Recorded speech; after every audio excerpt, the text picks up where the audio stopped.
안녕하세요. 반갑습니다. 바른증권방송 송범선 수석 전문가입니다. 여러분들 가장 우리 개미 투자자들의 적이 있습니다. 바로 이 공매도 세력. 항상 여러분들 그 사이트라던가 뉴스란 댓글 밑에 보면은 공매도 때문에 못 살겠다. 뭐 공매도를 폐지해야 된다. 이런 댓글이 거의 뭐 공감수 1위를 항상 차지하곤 하는데요. 자, 그렇다면 우리가 이 공매도를 또 어떻게 바라보고 또 어떻게 대처를 해야 되느냐? 그 점에 대해서 오늘 여러분들께 하나씩 짚고 넘어가도록 하겠습니다. 자, 일단은 공매도 우리나라에서 지금 최근에 일어났던 일들은 아니에요. 그동안에는 몇 년 동안 또 10년 넘게 계속해서 공매도 있었습니다. 그 대표적으로 대차매도라던가 대주매도 등등이 있었고요. 자, 주로 이제 외국인과 기관이 많이 했죠. 자, 그래서 화면을 좀 보시면은 공매도라는 게 자체가 이제 100주, 예를 들어서 100주를 빌려서 이 100만 원을 했다. 그리고 나중에 이제 100주를 매입해서 상환해서 나중에 90만 원의 차익을 생긴다는 건데, 이 중요한 점은 이제 여기 100만 원으로 매도했을 경우에 지금 매입해서 상환을 해야 돼요. 다시 주식을 사들여서. 그래서 10만 원으로 떨어졌을 때, 가격이 떨어졌을 때 돈을 버는 거죠. 이것이 공매도입니다. 자, 그래서 이렇게 보시면 되고, 중요한 점은 이것이 이제 지금 왜 이렇게 말들이 많으냐? 요겁니다. 지금 수급 현황을 보시면은 외국인들은 지금 현재 거래량이 72%예요. 자, 그리고 기관 27%. 근데 개인들이 0.57%. 이 정도만 갖고 있습니다. 그래서 이렇게 거래를 많이 하지 않는다. 개인들은 개인들이 사실상 좀 하기 힘든 공매도 상황이다. 이렇게 보시면 되고, 하지만 여러분들 희망이 있는 게 개인들도 할 수는 있습니다. 그래서 여러분들 보시면 여기 개인들도 어느 정도 하고 있죠. 그래서 만약에 마음만 먹는다 라고 한다면은 개인 투자자라도 개미라도 누구든지 할 수 있다라는 점, 그 점 알아주시면 되겠고요.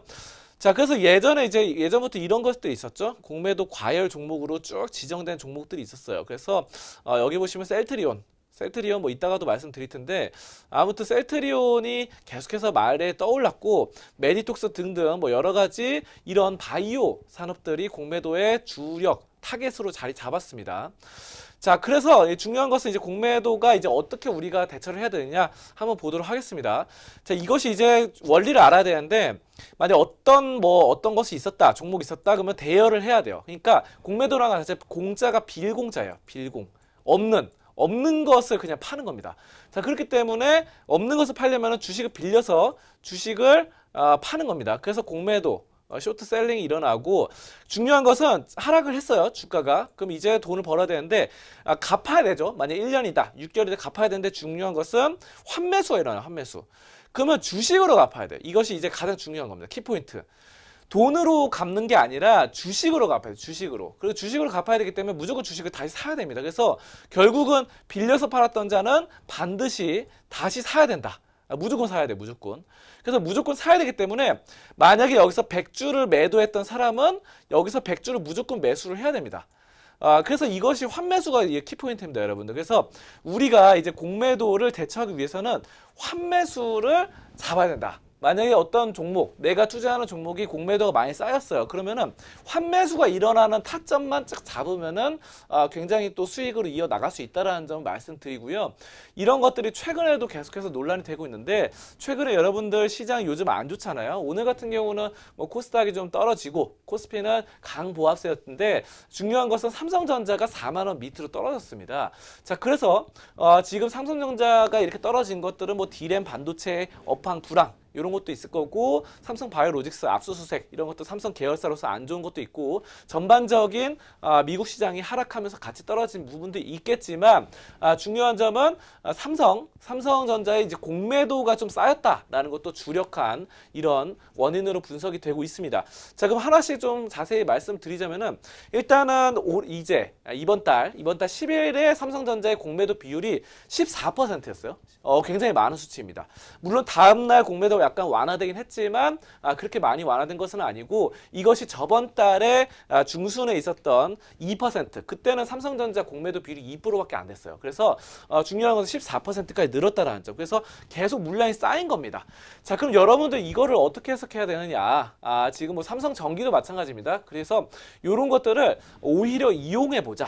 공매도가 환매수가 일어나는 시점을 좀 이용해보자라는 점 말씀드리고 싶고요.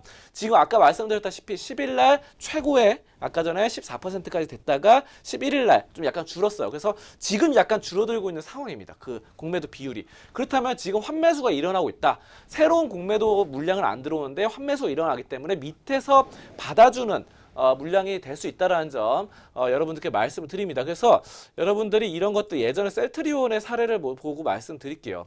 셀트리온이 예전에 공매도 때문에 많이 힘들었습니다. 이 셀트리온인데 그때 이제 셀트리온이 공매도 때문에 많이 힘들었는데 이 셀트리온 같은 경우가 이제 2월에 올해 2월에 코스피로 이전을 했죠. 그러면서 공매도가 많이 떨어졌어요.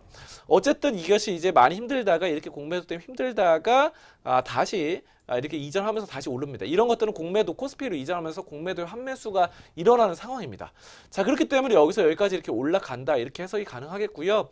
자, 이런 것들 여러분들 환매수만 잘 잡는다 한다면은 무서울 게 없다라는 점. 예전에 뭐 셀트리온뿐만 아니라 굉장히 공매도 많았습니다.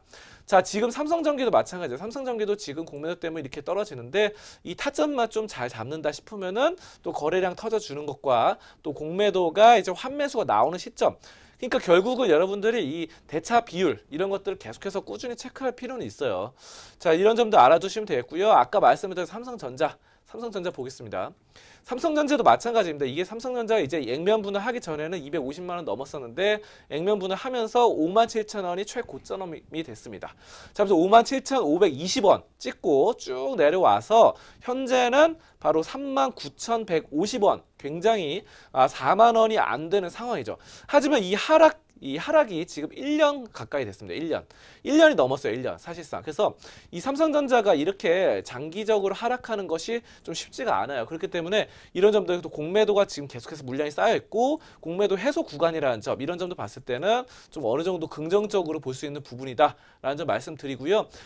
또 삼성전자의 주봉을 보겠습니다. 삼성전자 주봉 보시면은 지금 이만큼 눌렸는데 지금 이거죠. 이만큼 눌렸죠. 근데 이것이 이제 꾸준하게 쭉 올랐어요. 그래서 예전에도 이제 삼성전자의 공매도가 쌓이는 부분들이 있었습니다. 하지만 그럴 때마다 환매수로 극복을 하고 다시 한번 올랐다라는 점.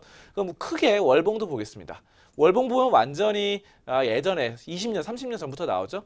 자, 1980년대부터 나옵니다. 1981년 처음에 얼마였으면 최저가 지금 61원으로 나오는데 1981년 61원부터 지금 이렇게 계속 올라간 겁니다. 그래서 여러분들 이런 종목들 그러니까 이런 거예요. 삼성전자 같은 경우는 실적 가치가 받쳐주죠. 그래서 전 세계 반도체 1위에다가 스마트폰 출하량 계속 좋고 물론 뭐 D램 가격 이런 것들이 약간 안 좋은 것도 있었지만 이런 부분들 PBR이라든가 PBR 저평가되고 꾸준한 실적과 함께 또 이런 삼성 사단 계속해서 이어나가고 매출이 꾸준하게 성장하는 점 2018년까지 매출이 지금 한 해도 빠짐없이 계속해서 올라가고 있죠.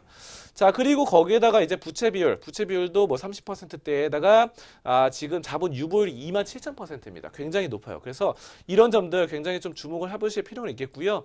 아무튼 지금 이런 것들 삼성전자뿐만 아닙니다. 여러분들이 이 공매도가 쌓이는 것들 쌓인다고 해서 그냥 들어가면 당할 수 있어요. 왜냐하면 쌓일 때 계속해서 떨어질 수 있거든요. 그러니까 결국은 여러분들 그거예요.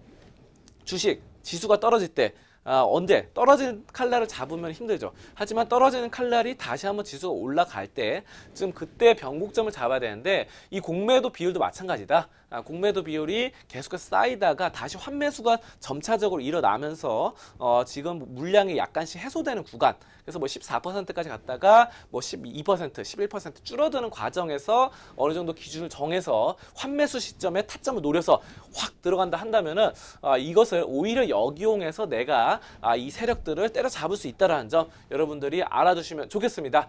자, 그래서 오늘은 공매도를 우리가 역이용해보자. 더 나아가서는 나중에는 우리가 증권사 통해서 한번 공매도, 대차매도나 대주매도를 어떤 방식으로 할 수 있는지 좀 알아보시면서 공부하시면 좋겠습니다. 자, 이런 부분들 더 자세히 알려드리고 싶습니다만 시간 관계상은 많이 못 알려드릴 것 같고요. 바로 밑에 사이트 들어오셔서 링크 클릭해서 들어오시면 급등주 하나씩 여러분들께 선물해 드리고 있습니다. 여러분들 많은 링크 클릭해서 얻어 가셨으면 좋겠고요. 바로 밑에 구독하기와 좋아요 버튼 한 번씩 꾹꾹 눌러주시면 감사하겠습니다. 여기까지 바른증권방송 송범선 전문가였습니다. 감사합니다.